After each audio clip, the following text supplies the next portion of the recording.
I reject. Those words fell like a blade, shattering the most sacred night of my life. Standing in the ash-ringed circle, with the runes glowing beneath my bare feet, I watched my fated mate, Alpha Kale, step back, as if I were a curse.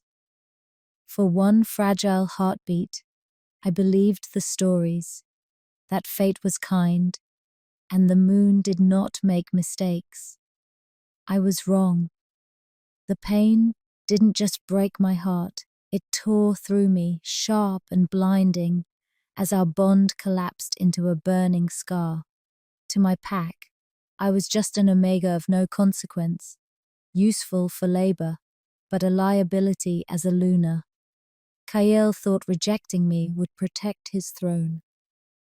He thought he was discarding a weakling. He didn't realize that by breaking our bond, he was fracturing a seal that had hidden my true bloodline for generations. As the pack turned away in shame, another presence lifted its head from the shadows, older, heavier, unforgiving. Alpha Varix, the one man no one dared to challenge, had felt the moon shift. He didn't come for a broken mate. He came for a reckoning. If you've ever been discarded by fate and left standing in the aftermath, stay with this story. Tonight, the mating ceremony of Blackridge didn't just end a bond. It triggered a power the world was never prepared to face. If you've ever been discarded by fate and left standing in the aftermath, stay with this story. This is the night rejection became the spark that rewrote the law of wolves. If this moment resonates with you, leave a comment and subscribe to follow what the moon changes next. The mating ceremony of Blackridge had always followed order. Names were called in ancestral cadence. Lineages were honored. Bonds were sealed beneath the moon's witness, binding not just wolves but futures. The pack believed in predictability. It kept hierarchy intact and power where it belonged. She had entered the ceremony as an omega of no consequence. Not weak enough to be pitied, not strong enough to be feared. Useful only in the quiet spaces of the pack, where labor mattered more than legacy. No one expected the moon to choose her, least of all the Alpha, destined to rule Blackridge after his father. Yet the bond had awakened all the same, bright, complete, impossible to deny. Until it was. Public rejection was permitted under pack law, but rarely used. It was a weapon of last resort, meant to protect the pack from dangerous unions. Tonight, it had been wielded cleanly, efficiently, and without explanation. The elders would say it was necessary.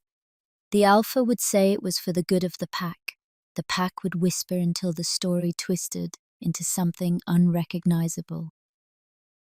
But the moon remembered truth.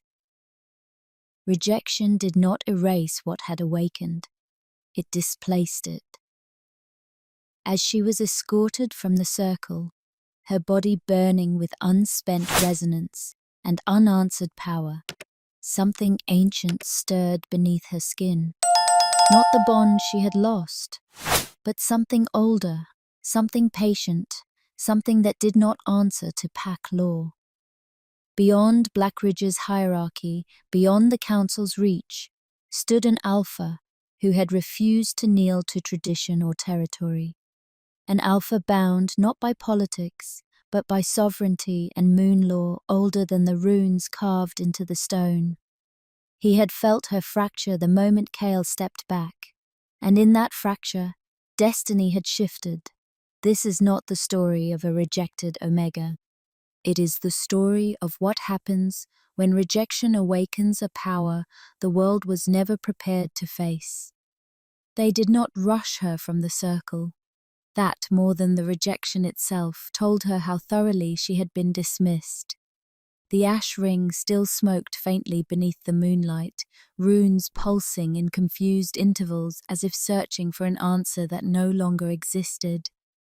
The pack stood frozen in uneven rows, eyes darting everywhere except toward her face. Wolves who had shared dens with her, trained beside her, eaten at the same fires. Now they watched the elders instead, waiting to be told what she was allowed to be. Omega. Liability. Mistake. Her chest burned where the bond had collapsed. Not gone. Never gone. But folded in on itself like a star that had imploded, leaving behind heat and pressure and the ache of something unfinished. Each breath scraped her lungs raw. Across the circle, Alpha Kale had already turned away. He spoke in low tones to Elder Morin, posture composed, shoulders squared, as if nothing irreversible had just happened, as if he had not rejected a living, breathing soul beneath the moon's witness. She waited. That, too, was habit. When the signal finally came, it was not a command, just a subtle tilt of Morin's staff. Permission to leave. Not even worth escort. She stepped out of the ash circle alone. The first footfall beyond the runes felt wrong. The air shifted, no longer buoyed by ceremony or shared expectation. Wolves parted instinctively as she passed, some stepping back as though rejection were contagious, others lowering their heads in poorly concealed relief. At least it wasn't them. Her wolf remained silent, not asleep, not gone. Withheld. The outer courtyard opened before her, stone slick with moonlight, the scent of pine and cold earth rising as the night deepened. Normally, this was where relief settled, where ceremonies ended and bonds began. Tonight, it felt like exile in plain sight. She made it halfway across the courtyard before the pressure hit. Not pain, not dominance, awareness. It brushed her senses like a hand hovering just above skin, close enough to be felt, restrained enough not to alarm. Her steps faltered. The hair along her arms lifted.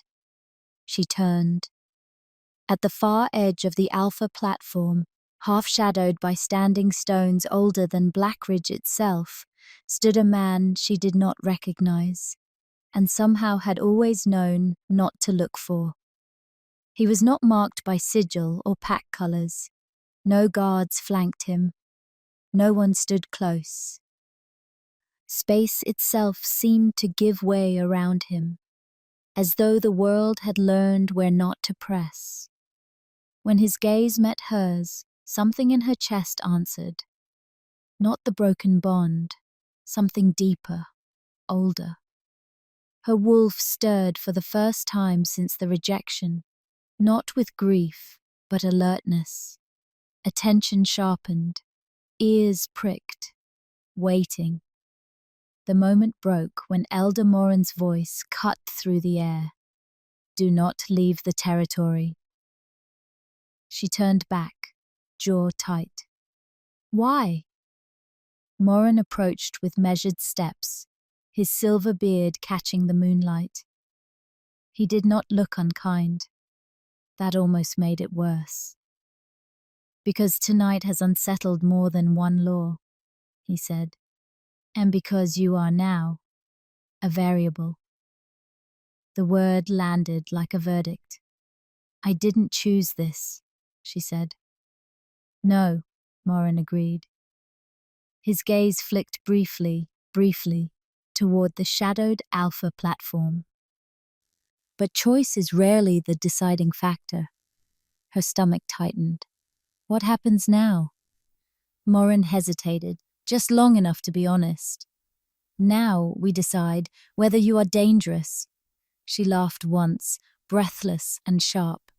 I was rejected for being insufficient. And now I'm dangerous? The elder did not answer. He gestured toward the inner paths. Return to your quarters. You will remain available to the council. Available.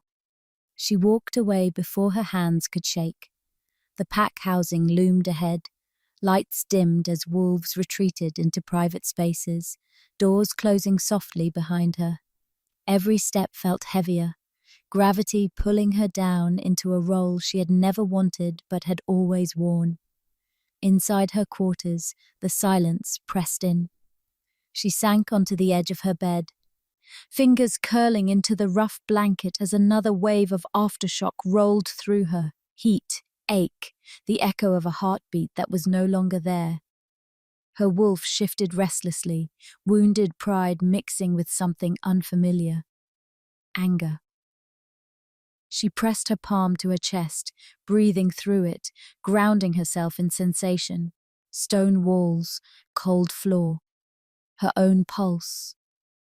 That was when the knock came. Not sharp, not hesitant, controlled. She froze. No one visited an Omega after a public rejection.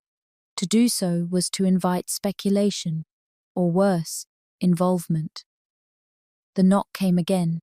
She stood slowly, crossing the room with measured steps. When she opened the door, Elder Morin stood there once more, and beside him, the man from the shadows. Up close, the pressure intensified, not crushing, not claiming, but absolute. His presence settled the chaos in her chest in a way nothing else had since the bond broke. "Come with us," Morin said. She looked from the elder to the stranger. "On what authority?" The man spoke before Morin could answer. "The moon's," he said calmly. Her breath caught. Something ancient inside her blood lifted its head. The corridors beneath Blackridge were older than the pack itself. They descended in a slow spiral, stone walls damp with age, runes carved so deep they felt grown rather than etched. Torchlight flickered as they passed, shadows stretching and folding like living things. The deeper they went, the quieter the world became, until even the echo of footsteps felt intrusive. She walked between Morin and the stranger, shoulders back, refusing to show fear she very much felt. "Where are you taking me?" she asked at last. "To a place that still remembers moon law," Morin replied. "Not pack law, not council decree." "That distinction matters tonight," the stranger added. His voice, steady, unhurried, cut through her nerves more effectively than reassurance would have. It was the voice of someone accustomed to being obeyed without asking for it. They entered a circular chamber carved directly into the bedrock. No banners, no thrones. Only a shallow basin at the center, ringed by runes that glimmered faintly even before moonlight touched them. The old ritual room. Her breath caught despite herself. She had heard stories, how this chamber predated Blackridge's founding, how it was used only when the moon itself was called to witness disputes no pack wished to own. "You can't be serious," she said. "This is for alpha trials, bloodline disputes." Morin nodded. "And uncontained awakenings." She turned sharply. "Awakening of what?" The stranger finally stepped closer, close enough that his presence wrapped around her awareness like a steady wall. The scent of him, storm rain, cold stone, something elemental, anchored her spinning thoughts. "Of sovereignty," he said.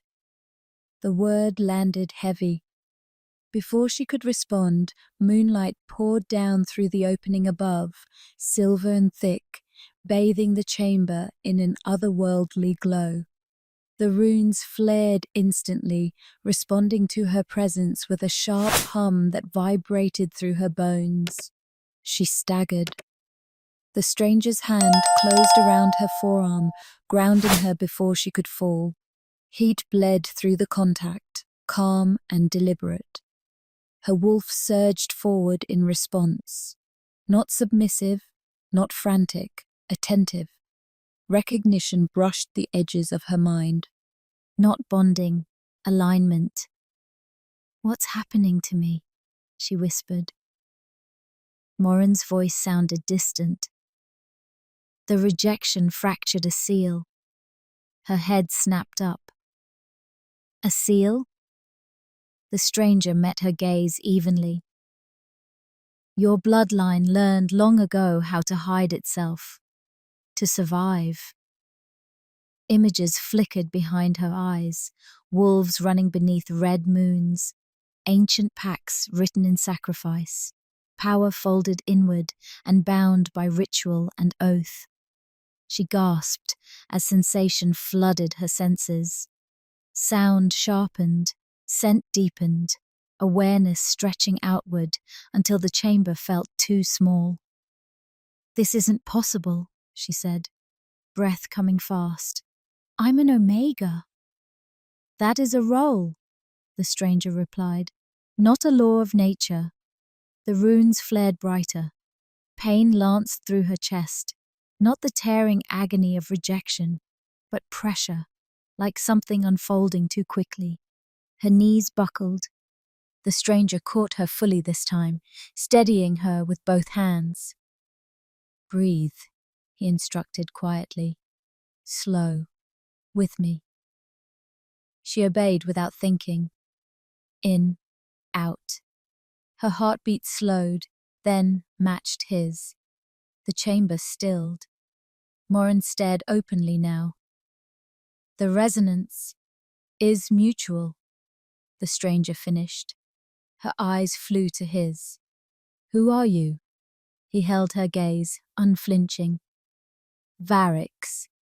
The name stirred the air itself. Morin went pale. "Alpha Varix, of the Ashen Reach." Silence crashed down.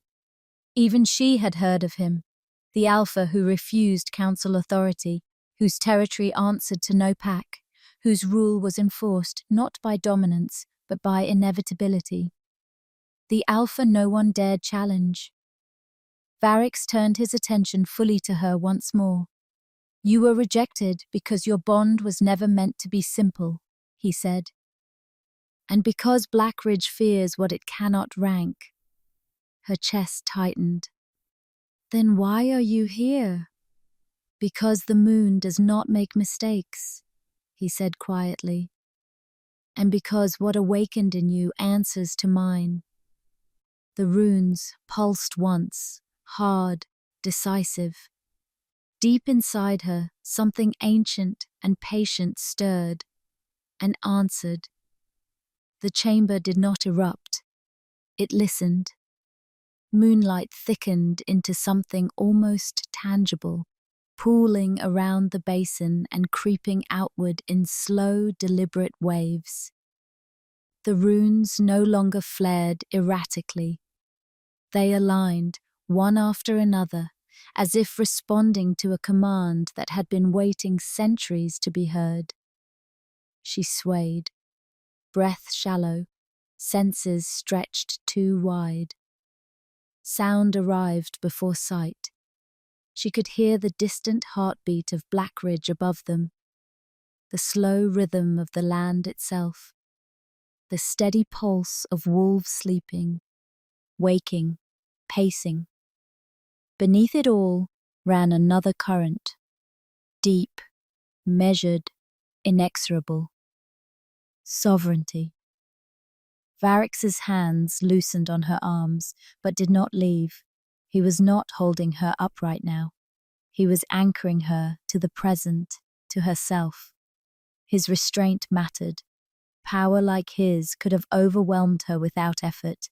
The fact that it didn't told her everything. "I can't stop it," she said, voice tight. Whatever this is. I know, he replied. Morin circled the basin warily, staff tapping stone in uneven rhythm. This hasn't happened since before the council existed, he murmured. Since the old bloodlines withdrew. She turned on him. You knew. Morin's shoulders sagged. We suspected. Your mother. She left before the signs could no longer be ignored. Shock cut through the haze. My mother was an Omega healer. She was a guardian, Morin corrected gently, and she bound her power to keep you safe. Images surged again, this time sharper, clearer.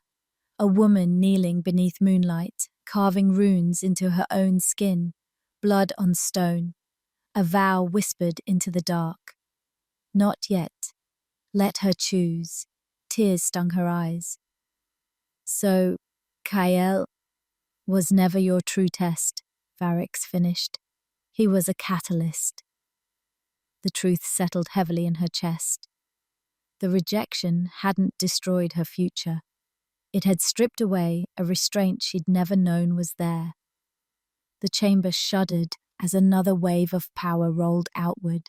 Somewhere above, wolves howled, not in fear, but in confusion, instinct scrambling to interpret a dominance that was not asserting itself, only existing. Morin's expression tightened. The council will feel this. They already do, Varix said calmly, and they will come. As if summoned by the words, the runes along the chamber entrance flared, footsteps echoing down the passage. Voices followed, urgent, sharp, threaded with alarm. She's destabilizing the territory. This violates pack law. Where is Alpha Kyle? The council poured into the chamber, elders fanning out instinctively, their authority bristling like raised hackles. Alpha Kyle entered behind them, jaw clenched, eyes blazing as they locked onto her. What is this? He demanded. She met his gaze and felt nothing. No ache, no pull, no yearning, only clarity. The consequence of your choice, she said quietly. Kyle recoiled as if struck.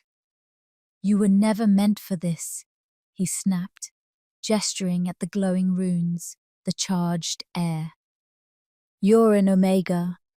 Varix stepped forward then, presence expanding just enough to silence the room. She is what the moon decided she would be, he said. Your hierarchy does not override that. Kael's eyes narrowed. And who are you to lecture us on pack order? The chamber seemed to inhale.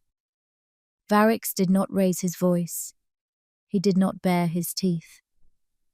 I am the one who will not kneel to a broken system, he said evenly, and the one you should have consulted before rejecting a bond that never belonged to you alone. A ripple of unease passed through the elders. Kyle's gaze flicked between them, then back to her. Doubt crept in at the edges of his certainty. For the first time, he was no longer sure he had been right. You're out of control, he said. She shook her head slowly. No, I was contained. The runes surged, responding to her words. And for a heartbeat she felt it, her power no longer pressing outward blindly, but settling, shaping itself around intention rather than instinct. She was not losing herself, she was becoming. Varix turned to her, voice low, meant only for her. This is where they will try to define you. Her pulse steadied. And if I don't let them? A corner of his mouth curved, not a smile, but approval. Then they will have to adapt. The chamber fell silent once more, every eye fixed on her as the moon held its breath. The council chamber above ground had been prepared for judgment long before dawn. She felt it as they escorted her upward. the tightening of space, the way the territory itself braced. Blackridge was a pack built on order, on lines drawn cleanly between Alpha and Omega, ruler and ruled. What had awakened beneath the earth did not fit those lines, and the pack reacted the only way it knew how, with pressure. The chamber doors opened onto stone and hierarchy. Elders took their seats in a crescent, staffs resting against their knees, eyes sharp with calculation. Alpha Kael stood at the center dais, shoulders squared, expression carved into something hard and resolute. He did not look at her at first. That, too, was a choice. She stood alone in the center of the chamber. No restraints, no chains. None were needed. The weight of attention was heavy enough to bind. Varix did not enter with her. That absence was deliberate, she realized. A test, not of him, but of her. Elder Morin struck his staff once against the stone. This council convenes to assess the instability triggered by the mating ceremony and subsequent ritual interference. Interference. Her jaw tightened. You will speak only when addressed, Morin continued. And you will answer truthfully. She lifted her chin. I have nothing to hide. A ripple moved through the elders. Skepticism, unease, curiosity tangled together. Kael finally turned to face her. For the first time since the ceremony, he looked uncertain, not afraid. Not yet. But the absolute certainty that had once defined him had fractured, hairline cracks spreading beneath his composure. You were rejected lawfully, he said, voice carrying through the chamber. That decision stands. I'm not contesting it, she replied calmly. That caught him off guard. Several elders exchanged glances. Then why are we here? One demanded. Because the rejection didn't end what the moon began, she said. It exposed it. Murmurs rose instantly. Kael's voice cut through them. You presume to interpret moon law now? She met his gaze steadily. I don't presume. I feel it. The runes carved into the chamber walls stirred faintly, responding to her presence with a low, resonant hum. Fear flickered across more than one elder's face. Morin leaned forward. Explain. She drew a slow breath, grounding herself, not in anger, not in resentment, but in clarity.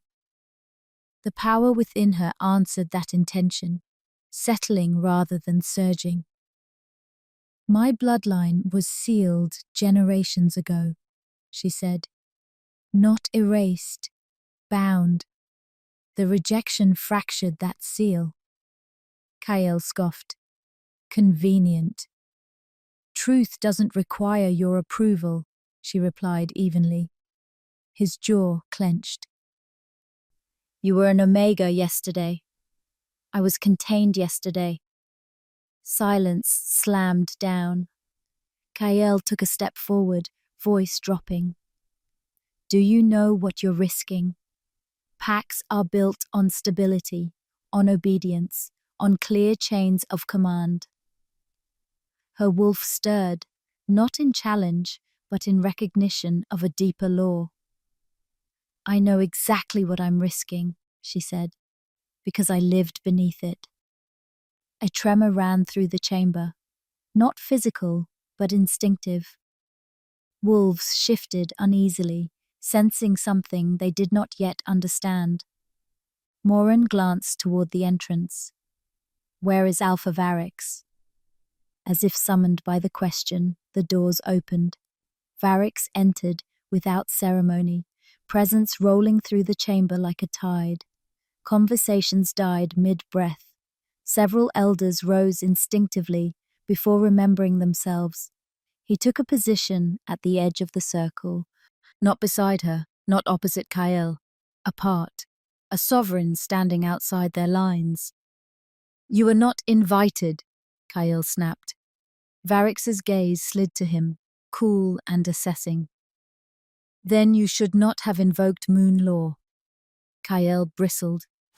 "This is a Blackridge matter." "And she is no longer contained by Blackridge," Varix replied calmly.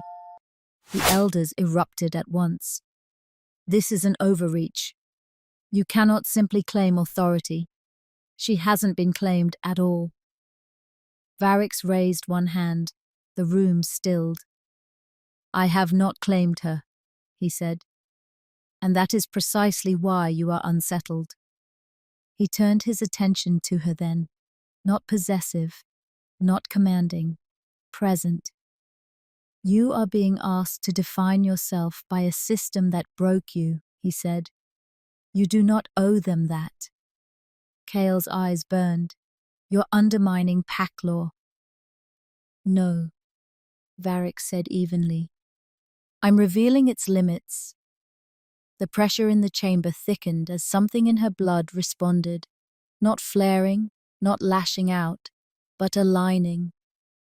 Power no longer sought permission. It simply existed. She took one step forward. "I will not be judged as a threat," she said quietly, "nor will I be reduced to a rank that no longer applies."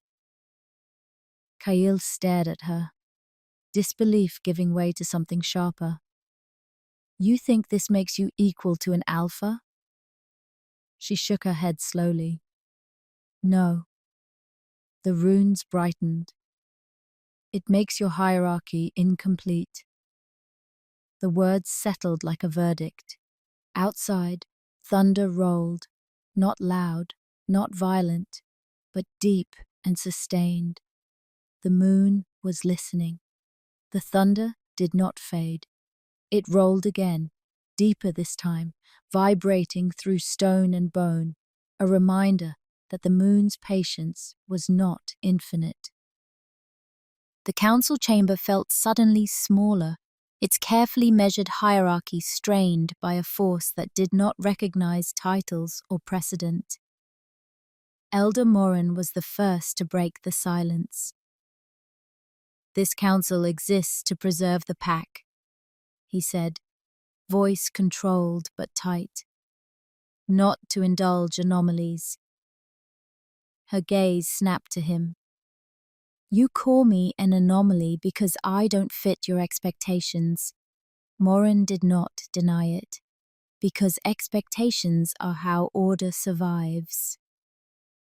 Varix shifted his weight slightly, the motion subtle but charged. "Order survives by adapting," he said. "Control survives by suppressing." Several elders stiffened. Kael turned sharply on Varix. "You speak as though you're impartial," he said. "But your presence alone destabilizes this council." You felt the bond shift.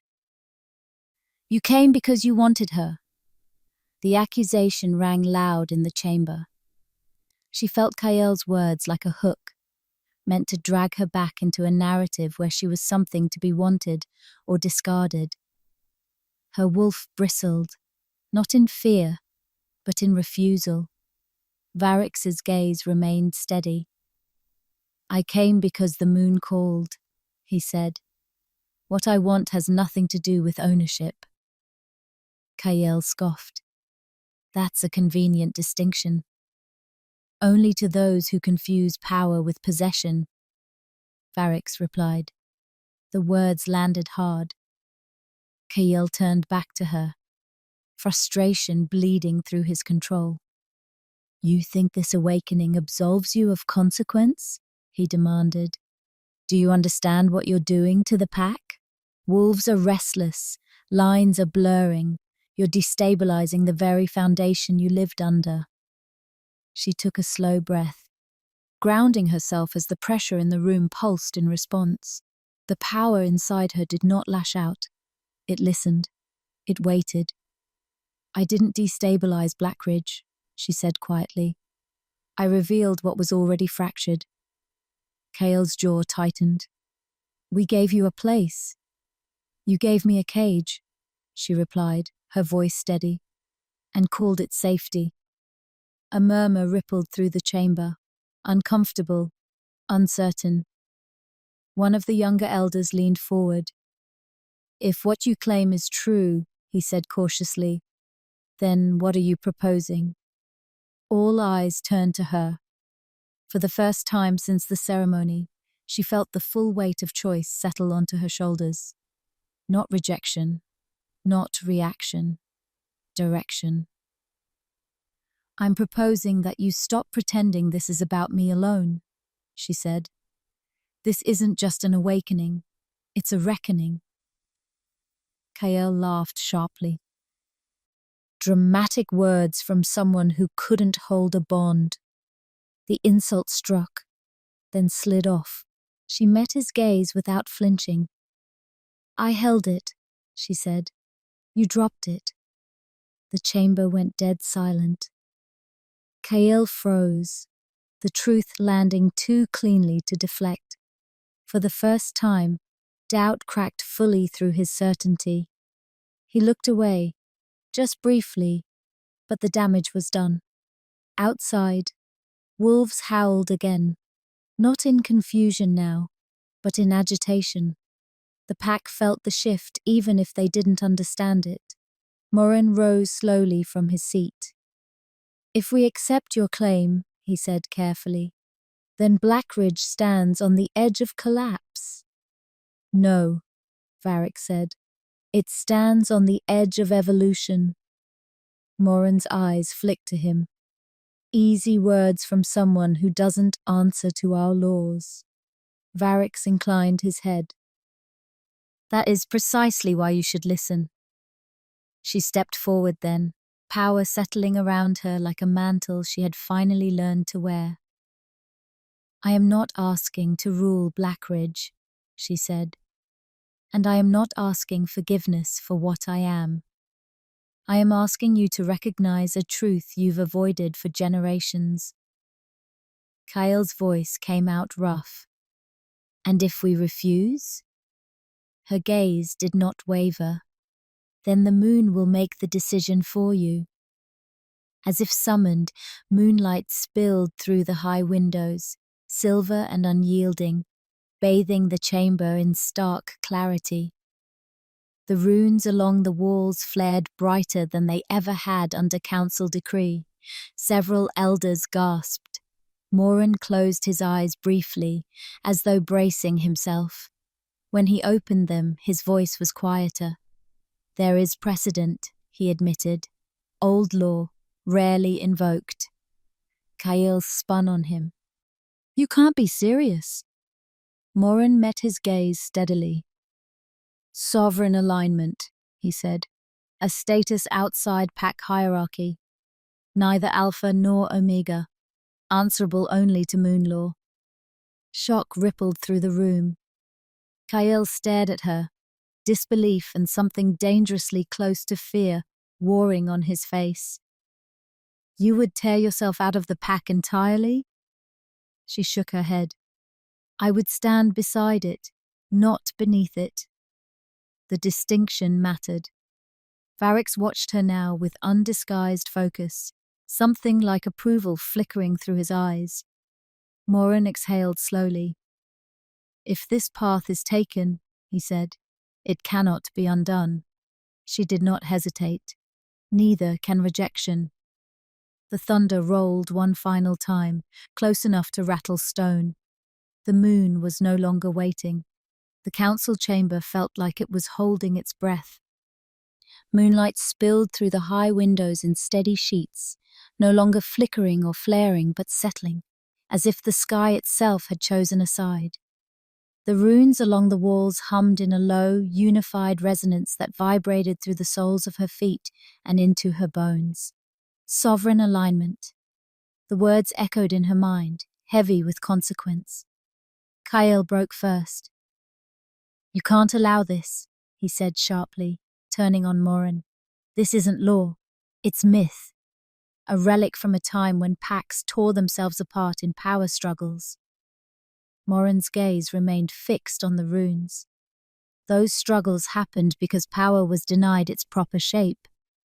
Kael scoffed. And you think this? He gestured toward her, frustration bleeding into anger. Will bring balance? She met his gaze calmly. I think refusing it already failed. The bond echo stirred faintly between them. Not pain now, but memory. Regret brushed against her senses like a distant ache. Kyle felt it too. She saw it in the way his jaw tightened, in the way his wolf pushed restlessly against his control. You didn't even hesitate, he said quietly. You felt the bond and still rejected it. I hesitated, he snapped. Long enough to see the danger. Long enough to choose yourself, she replied. The truth struck cleanly. Kael stepped back as if the floor had shifted beneath him. For the first time since ascending as Alpha, doubt cracked fully through his dominance. His shoulders sagged just a fraction. I thought I was protecting the pack, he said, voice rough. I thought rejecting you would stop this. Her wolf stirred, not with anger, but clarity. You didn't stop it, she said softly. You only made sure it wouldn't belong to you. The chamber trembled, not violently, but decisively. Morin straightened, staff glowing faintly, as he lifted it from the stone. Moon law requires a trial, he said. Not of combat, but of will. Gasps rippled through the elders. A sovereign trial, one whispered. It hasn't been invoked in generations. Varric stepped forward at last, his presence sharpening like a blade drawn halfway from its sheath. Then it is time, he said simply. Morin turned to her. If you proceed, you will be tested, he warned. Not by us, but by the moon. Your intent, your restraint, your refusal to dominate what can instead be guided. She inhaled slowly, feeling the power within her respond. Not surging, not rebelling, but aligning. For the first time, it felt like something she could stand inside without being consumed.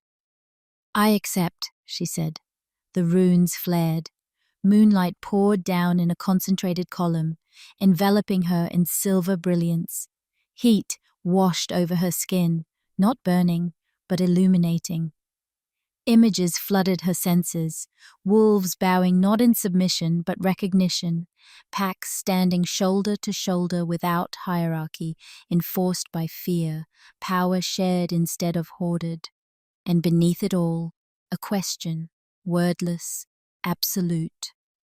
What will you do with what you are given? Her answer rose from somewhere deeper than thought. I will not repeat what broke me. The light softened. A mark bloomed at her wrist, intricate, luminous, unlike any pack sigil. It pulsed once, then settled into her skin like it had always belonged there. The chamber exhaled. Morin dropped to one knee. Not in submission, but acknowledgement. Kyle stared, shock draining the last of his resistance. Slowly, as if fighting gravity, he followed Morin's example. The pack's alpha knelt, not because he was forced, because his wolf recognized truth. Varix did not kneel. He watched her with quiet intensity, something fierce and respectful burning in his gaze. When he spoke, his voice was low, meant only for her. You chose restraint over rule, he said. That is why the moon answered. Her pulse steadied. I chose myself. Outside, the howling shifted, no longer restless, no longer confused. It carried something like wonder. The pack was changing. And so was she. The moon did not withdraw when the trial ended. It lingered. Silver light softened from brilliance into presence, filling the council chamber with a quiet gravity that no one dared disturb. The runes no longer hummed. They rested, as if a long-held tension had finally been released. She stood at the center of it all, breath steady, shoulders relaxed, power no longer roaring inside her, but flowing, contained, intentional, hers. For the first time since the mating ceremony, the pack did not look at her with confusion. They looked with recognition. Kael remained on one knee, head bowed, hands braced against the stone floor. His wolf pressed hard against his control, not in defiance, but in grief. He had lost something tonight. Not just a mate, not just authority, but certainty. The belief that the world could be managed if he made the correct sacrifices. Slowly he lifted his head. "I thought strength meant choosing the pack over the bond," he said hoarsely. "I thought mercy was weakness. I was wrong." The admission rippled through the chamber, unsettling in its vulnerability. She met his gaze, feeling the last remnants of the broken bond finally dissolve, not with pain, not with triumph, but with quiet release. "You didn't lose me because you rejected the bond," she said softly. "You lost me because you never saw me as an equal choice." Kael swallowed. "If I had, it wouldn't have mattered," she replied gently. "I was never meant to stand behind you." The truth settled with finality. Kael bowed his head once more, deeper this time. "Then Blackridge owes you acknowledgement." Morin rose from his kneel, staff dim now, authority recalibrated rather than diminished. "By moon law," he said, voice carrying clearly. "Sovereign alignment is recognized. She stands outside pack hierarchy, neither alpha nor omega, bound only by consent and balance." A murmur spread through the elders, not dissent, but awe. Morin turned to her. "You are no longer subject to Blackridge's internal law." "And Blackridge?" she asked. Morin met her gaze steadily. "We'll have to learn how to exist without owning what it fears." The words felt like a door opening. She turned then, not to the elders, not to Kael, but to Varix. He had not moved since the trial ended, yet the space around him felt subtly altered, as if the chamber acknowledged him as a fixed point. When their eyes met, the resonance between them surfaced. Not a bond snapping into place, not destiny tightening its grip, but a deliberate harmony. "You stood apart," she said quietly. "You could have claimed authority here. You didn't." "I know what it costs to be claimed by power," Varix replied. "I would never offer you that cage." Her wolf stirred, approval resonating through her bones. "I won't be ruled," she said. Varix inclined his head. "I wouldn't follow anyone who wished to be." Silence stretched between them, not awkward, not charged, certain. She stepped closer, close enough that she could feel the steady gravity of him, the disciplined restraint of an alpha who had learned long ago that dominance without choice was emptiness. "I choose who walks beside me," she said, "not who stands over me." Varix extended his hand, not to mark, not to bind, but to offer. The moon answered instantly. A mirrored sigil bloomed at his wrist, faint but unmistakable, resonating with the mark already etched into her skin. Not a mate bond, not ownership, alignment. The chamber seemed to sigh. No thunder followed, no roar of magic, just balance settling into place. The elders lowered their heads, not in submission to her, but to the law that had revealed itself anew. Wolves throughout Blackridge lifted their muzzles in a single unified howl, not for an alpha, not for a Luna, but for something unprecedented. A sovereign. Kael rose slowly, visibly altered. "What happens now?" he asked. She looked around the chamber, at the pack that had once defined her limits, at the system that had broken and been forced to evolve. "Now," she said calmly, "you rebuild without sacrificing those who don't fit your expectations." Varric stepped to her side, not possessive, not claiming, present. "And I," she continued, "will decide where my power is needed." Moonlight shifted, illuminating the open doors of the chamber, the path leading beyond Blackridge's territory, beyond old borders, old hierarchies, old fear. She took one step forward, then another, not leaving, not fleeing, choosing. Rejected beneath the moon and reborn by its truth, she did not need to be claimed, because the Alpha no one dared challenge chose to walk beside her, and the world would never be ordered the same again.